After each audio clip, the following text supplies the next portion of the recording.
Jadi diabetes mellitus tipe 1 ini mm, itu secara penyebabnya adalah suatu keadaan kerentanan genetik ya. Jadi genetiknya yang udah mulai rentan ditambah dengan adanya pemicu dari lingkungan ya. Biasanya dikatakan di sini ya, itu berhubungan dengan sebelumnya pernah mengalami infeksi virus. Infeksi virus tersebut dengan adanya kerentanan genetik dan juga dengan adanya pemicu dari lingkungan akan menyebabkan munculnya respon imun ya, munculnya respon imun autoimun dengan diproduksinya autoantibody, yaitu anti glutamic acid dekarboksilasi antibody. Wah, namanya juga keren, anti GAD, anti GAD. Kemudian ada anti islet ya, anti islet sel cytoplasmic antibody, anti ICA. Wah, dari namanya aja udah jelas, nggak usah pala dihafal lah ya. Yang penting ada auto antibody yang terbentuk karena memang dia sudah mengalami kerentanan secara genetik.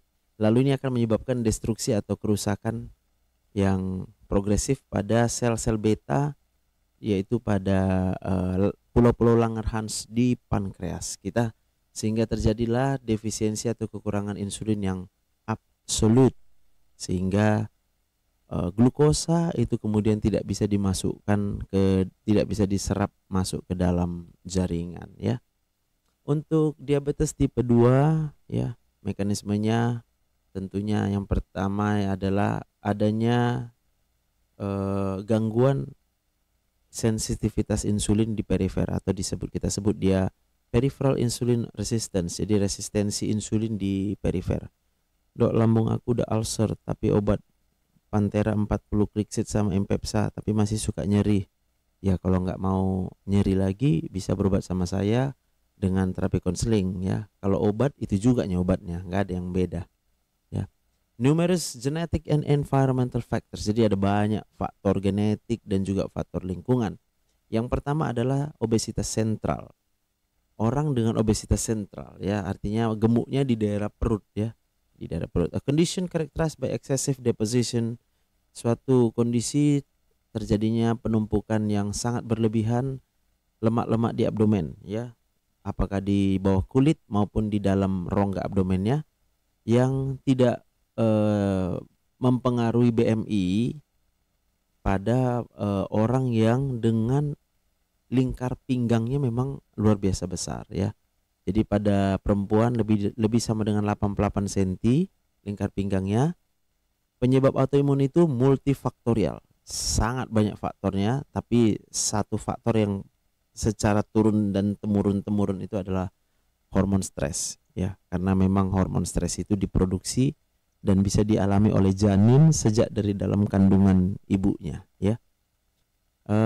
Kemudian pada laki-laki lebih sama dengan 102 cm lingkar perutnya, itu sudah tergolong abdominal obesity. Jadi bukan diukur berdasarkan body mass index BMI, tapi berdasarkan lingkar pada pinggang.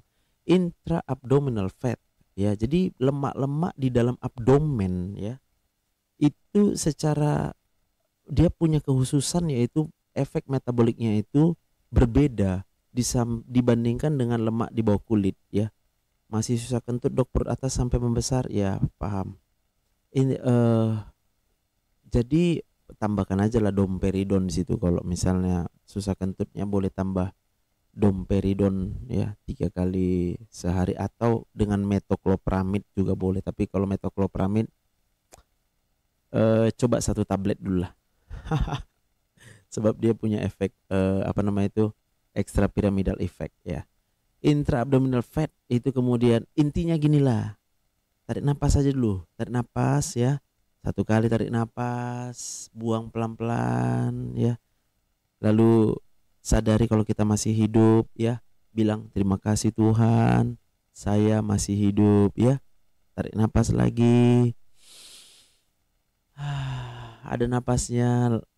Sadari kalau napas itu adalah pemberian Tuhan. Bilang Terima kasih Tuhan, saya masih hidup. Terima kasih Tuhan, saya masih hidup, ya, gitu ya. Intra-abdominal fat has distinct metabolic activity, ya. Jadi dia punya efek metabolik yang berbeda, dan obesitas abdominal ini berhubungan dengan resiko yang lebih tinggi terjadinya penyakit gula dan kardiovaskular. Yes. Ya, jadi orang yang ukur aja sekarang ya, ukur aja berapa lingkar pinggangnya. Kalau perempuan lingkar pinggangnya lebih sama dengan 88 cm, itu berarti kita central obesity. Kalau dia laki-laki lebih sama dengan 102 cm lingkar pinggangnya, berarti kamu central obesity. Orang yang dengan central obesity itu risikonya lebih tinggi kena sakit gula dan kena penyakit-penyakit kardiovaskular, ya. Jadi orang-orang dengan central obesity itu akan mengalami keadaan di mana kadar lemak bebasnya di dalam plasma itu cukup tinggi, ya. Dan ini akan menyebabkan gangguan uptake, gangguan penyerapan glukosa yang diperantarai oleh insulin ke dalam hepatositnya, ke dalam miositnya, dan ke dalam adipositnya, ya. Jadi central obesity sendiri itu menyebabkan gangguan fungsi insulin. Dah, itu simpelnya, ya.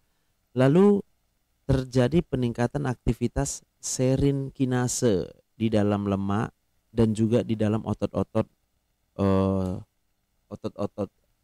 otot-otot skeletal kita. Apa itu serin protein kinase? Adalah suatu enzim yang memfosforilasi asam amino serin dan pada kelompok hidroksinya, ya. Jadi berhubungan dengan metabolisme pada asam amino, ya.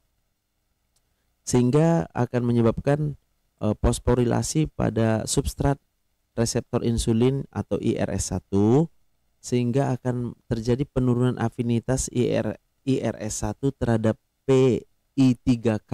Wah, istilahnya udah makin mantap ya, makin pusing dengarnya, yaitu fosfatidil inositid 3 kinase, fosfatidil inositid 3 kinase PI3K, yaitu suatu enzim kinase yang terlibat dalam transduksi sinyal dari berbagai fungsi-fungsi selular, ya. PI3K itu paten kali si Nathan ini, ya. Fosfatidil inositid 3 kinase, ya. Keren kali kau Nathan. Aku aja bermalam ini baru kubaca, ya.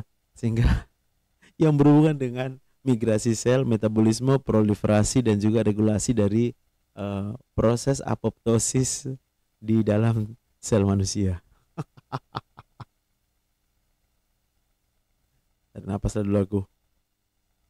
Udah pernah baca, ya. Ya, aku aja baru baca lagi sekarang, ya. Ini kemudian akan menyebabkan penurunan ekspresi channel GLUT4, ya, Puyeng, ya. GLUT4 itu adalah pintu masuk, ya, pintu masuk glukosa, pintu masuk gula ke dalam sel-sel dalam tubuh kita, ya. Namanya GLUT4, channel GLUT4, ya, sehingga akan terjadilah penurunan penyerapan glukosa ke dalam sel. Kemudian terjadi disfungsi sel beta pankreas, sehingga dijumpailah akumulasi proamilin di dalam pankreas, yaitu islet amyloid polypeptide, jadi polipeptida amyloid pada pulau-pulau di pankreas, dan terjadilah penurunan produksi insulin, ya. Jangan puyeng, ya, cepat-cepat berobat aja lah udah, biar jangan puyeng kita kalau sakit, berobat ke dokter. Ya, berobat ke dokter biar jangan puyeng, ya. Oke, kita lihat progresivitasnya. Awalnya resistensi insulin itu dikompensasi, ya, masih bisa diatasi dengan cara peningkatan produksi insulin dan amilin, ya. Jadi tapi semakin lama nanti, lama-lama sel beta pankreasnya menjadi lelah dan capek. Insulin resistensinya semakin berat, sementara kemampuan sel beta pankreas menghasilkan insulin akan menurun, ya. Setelah sejumlah waktu terjadinya toleransi terhadap glukosa dengan dijumpainya hiperglikemia atau peningkatan kadar gula darah setelah makan postprandial, maka diabetes itu juga kemudian akan muncul dengan dijumpainya kadar gula darah yang meningkat dalam keadaan puasa, ya. Jadi setelah makan gula darahnya tinggi, nggak makan pun gula darahnya tinggi. Oke ya. Ini kita lihat progresivitas sakit gula tipe 2, DM tipe 2 ya. Kita lihat di sini, yang ini orang yang normal, normoglikemia, yang ini yang prediabetes, yang ini yang tipe 2 diabetes mulai dari titik ini. Jadi prediabetes itu ketika sel betanya masih berfungsi bagus. Kadar insulinnya juga masih bagus. Kemudian resistensi insulinnya juga masih mulai naik ya. Jadi kalau orang normal semuanya ini dalam keadaan cukup ya, tapi kemudian mulai prediabetes, resistensi insulinnya mulai meningkat, kemudian kadar insulinnya juga mulai bertambah, kemudian fungsi sel betanya juga dipaksa untuk bekerja sampai maksimal, sampai akhirnya nanti muncul tipe 2 diabetes, sudah menurunlah fungsi sel beta, menurunlah kadar insulinnya, lalu kemudian dijumpailah kadar glukosa setelah makan yang mulai naik, kadar glukosa puasanya juga akan naik. Yes. Nah, apa konsekuensinya terjadinya penurunan kadar insulin ya? Makan angin juga gulanya tinggi. Iya, itu dia. Jadi orang yang memang udah sakit gula, makan angin pun gulanya jadi naik tinggi ya.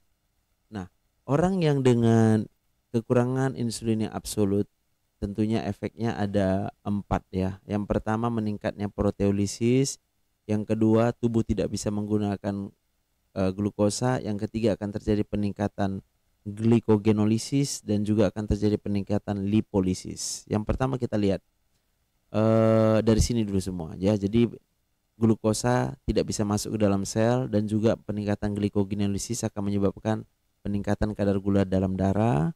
Kadar gula dalam darah meningkat ini akan meningkatkan osmolaritas plasma, kemudian bisa terjadi diuresis osmotik atau poliuria sehingga terjadi kehilangan elektrolit dan cairan.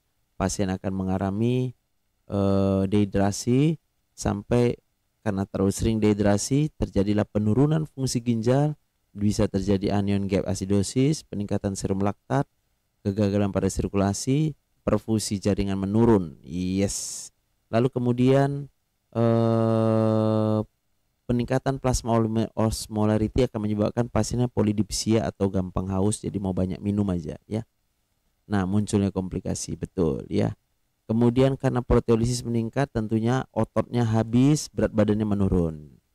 Kemudian peningkatan lipolisis akan menyebabkan gliserol meningkat, plasma asam lemak bebas plasma meningkat, terjadi ketogenesis, ketoasidosis, gejalanya bisa dengan muntah-muntah, juga akan menyebabkan kehilangan air dan cairan. Ya intinya sih keliling-keliling di situ-situ aja ya. Kalau kita udah jumpai hal seperti itu, wajar kalau kita cepat mencari pertolongan, konsultasilah dengan dokter ya. Tadi aku membaca berita bahwa menurut Bill Gates ya, dalam 10 tahun profesi dokter dan profesi guru nggak akan ada lagi. Saya mau bilang nggak mungkin. AI tidak bisa menggantikan kesempurnaan yang Tuhan sudah ciptakan di dalam otak manusia. Nggak mungkin bisa. Jadi bagaimana kita mendiagnosa pasien, bagaimana kita menyusun pengobatan terhadap pasien, bagaimana kita bisa menganalisa segala sesuatu yang terjadi dalam tubuh pasien, itu tidak bisa digantikan oleh AI.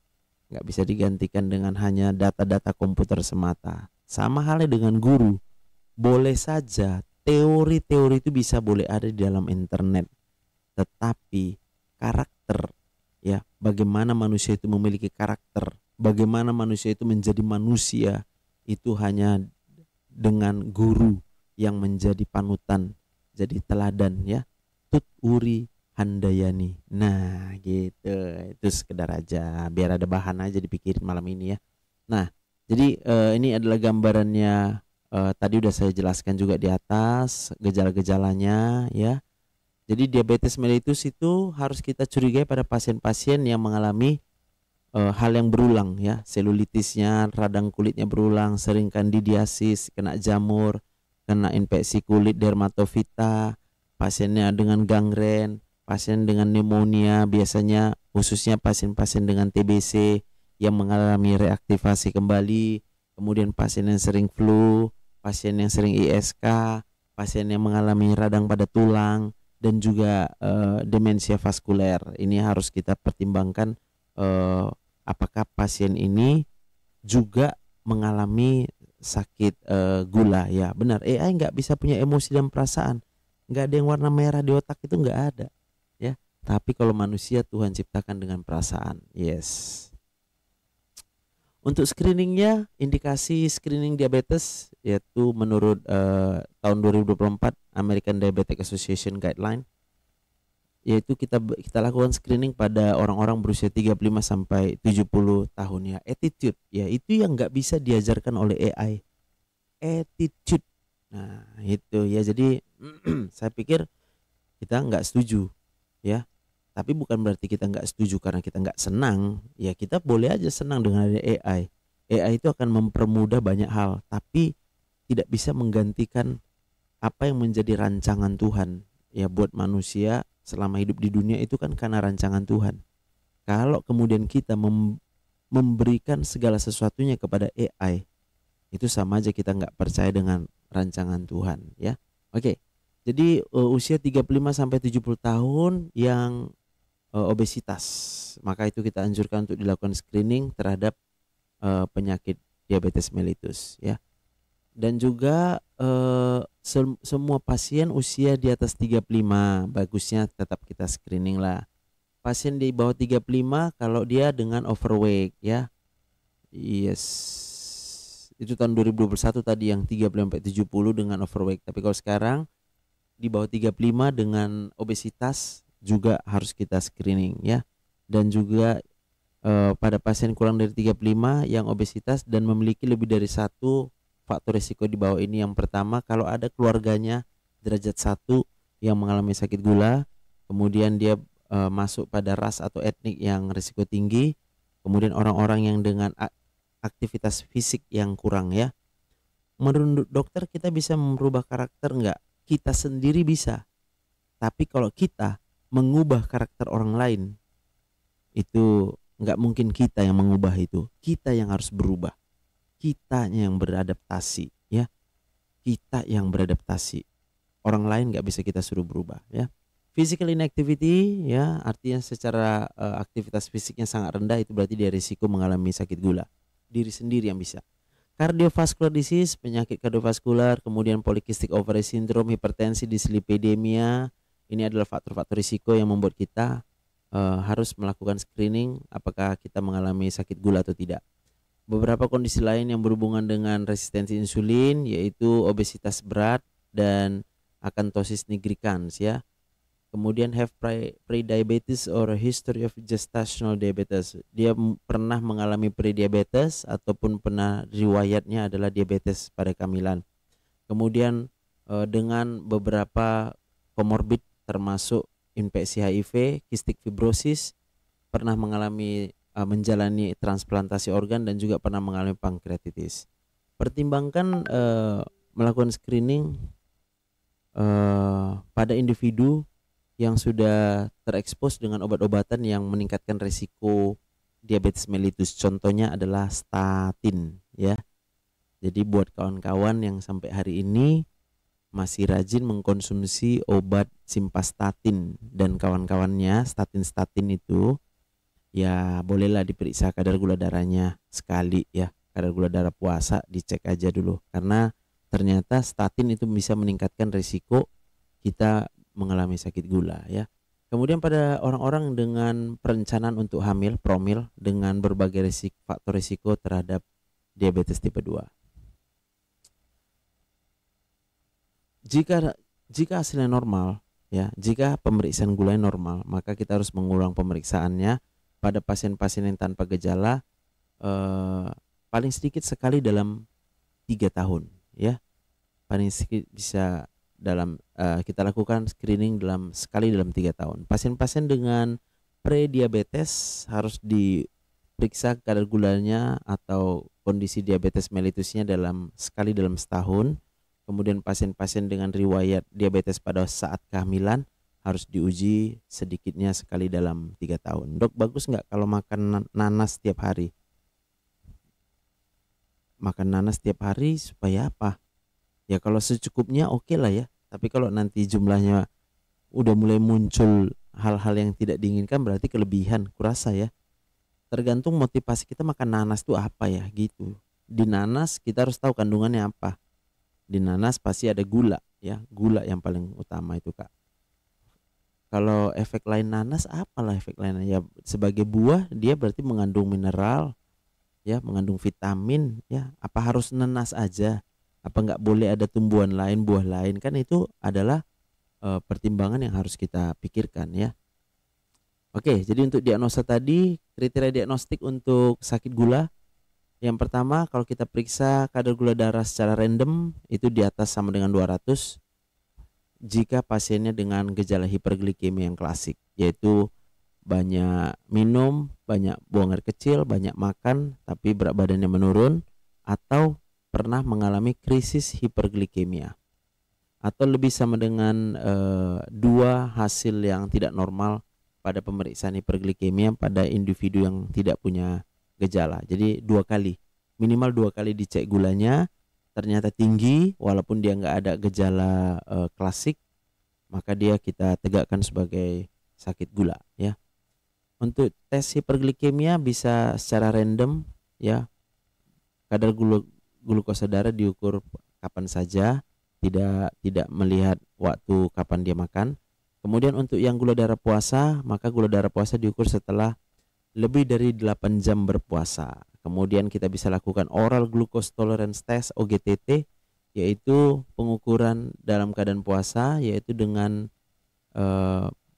pada saat sebelum makan ya, dan juga 2 jam setelah pemberian glukosa 75 gram. Ada 2 tahap. Itu tadi one step OGTT. Jadi kalau one step OGTT yang kita ambil adalah glukosa puasanya ditambah glukosa 2 jam setelah mengkonsumsi 75 gram glukosa. Two step itu digunakan untuk diagnosa diabetes gestasional. Pada pasien yang tidak berpuasa diberikan 50 gram glukosa dan kadar gula darahnya diukur setelah 1 jam. Kalau dalam 1 jam itu angkanya lebih sama dengan 130 sampai 140, maka diukurlah kadar glukosa darah puasa dan kadar glukosa darah yang pertama 1 jam, 2 jam, dan 3 jam setelah mengkonsumsi 100 gram glukosa. Itu untuk yang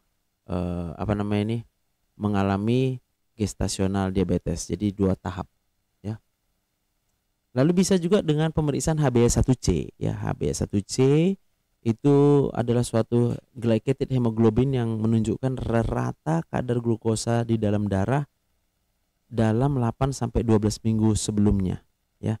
Ini bisa diukur kapan saja. Kemudian hasilnya bisa dipengaruhi beberapa kondisi seperti penyakit sickle cell, kemudian chronic kidney disease. Biasanya orang-orang dengan CKD, glukosa itu gula. Udah kayak lagi kuliah kita sekarang live dokter, iyalah biar bermanfaat ya kan.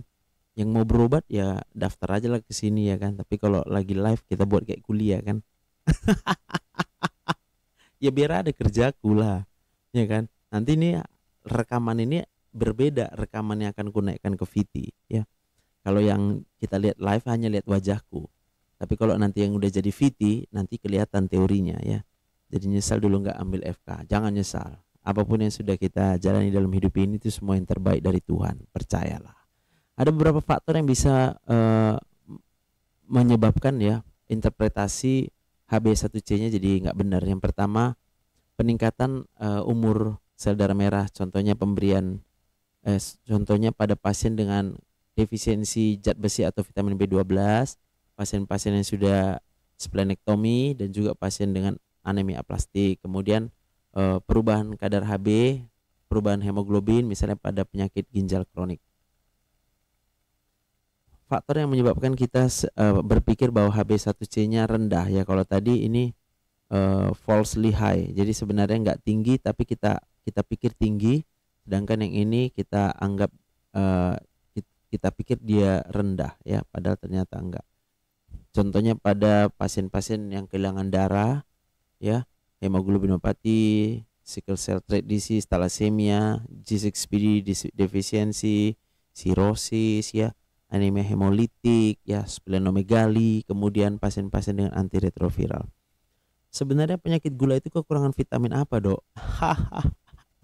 Penyakit gula itu bukan kekurangan vitamin, Bu Hen. Penyakit gula itu karena bisa dua, gangguan produksi, kerusakan pada sel beta pankreas ya, yang disebabkan oleh autoimun. Autoimun itu bukan vitamin. Autoimun itu adalah faktor yang kalau secara medisnya itu disebut idiopatik. Idiopatik itu sebenarnya belum jelas diketahui pasti ya, tapi saya yakin dan percaya dengan pengertian bahwa hormon stres yang bertahun-tahun bahkan sejak dari dalam kandungan itu kemudian sudah bisa masuk ke dalam tubuh janin, maka hormon stres itu akan mengakibatkan terjadinya kekurangan oksigen sebenarnya di seluruh tubuh manusia, sehingga tubuh manusia ini setiap sel-selnya itu sangat memerlukan metabolisme dengan menggunakan oksigen. Jadi kalau ditanya, bukan kekurangan vitamin lah ya, kekurangan oksigen. Kapan kita ujian? Lulus semua, gak usah ujian, ya kan? Gampang.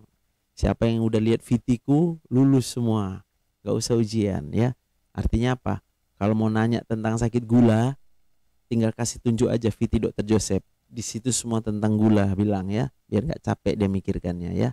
Kemudian pada pasien dengan eritropoiesis yang meningkat ya, peningkatan pembentukan sel darah merah, misalnya pasien menerima terapi EPO, kemudian mengalami retikulositosis, kemudian pada ibu hamil second and third trimester, jadi trimester kedua dan ketiga biasanya itu dia HB1C-nya falsely low ya gitu. Kemudian pasien dengan yang menerima tambahan suplemen zat besi ya. Oh ya, waktu ibu hamil aku kayaknya stres kok, Dok. Puyeng saya, Dok, belajarnya. Udah lihat-lihat muka aku aja ketawa-ketawa ya. Pengen awak ngajar anak FK biokimia. Kalau biokimia kita sejauh ini sih yang ngajar dokter juga ya, Kak gadis beruntung ya. Kemudian perubahan pada hemoglobin, misalnya pasien dengan menerima vitamin C dosis tinggi dan suplementasi vitamin E dosis tinggi ya. Jadi ternyata kalau kita konsumsi vitamin C dosis tinggi dan vitamin E, itu HB1C-nya bisa seakan-akan rendah. Nah, makanya aku bilang kalau aku ditanya, kita suplementasi vitamin itu hanya dalam keadaan kalau memang tubuh kita itu mengalami defisiensi atau kekurangan ya. Kalau enggak jangan ya. Iya.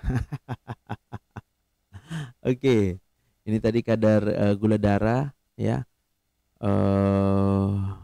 Ini untuk yang ya kalau memang apa ya, mau dihafalin gitu ya. Coba.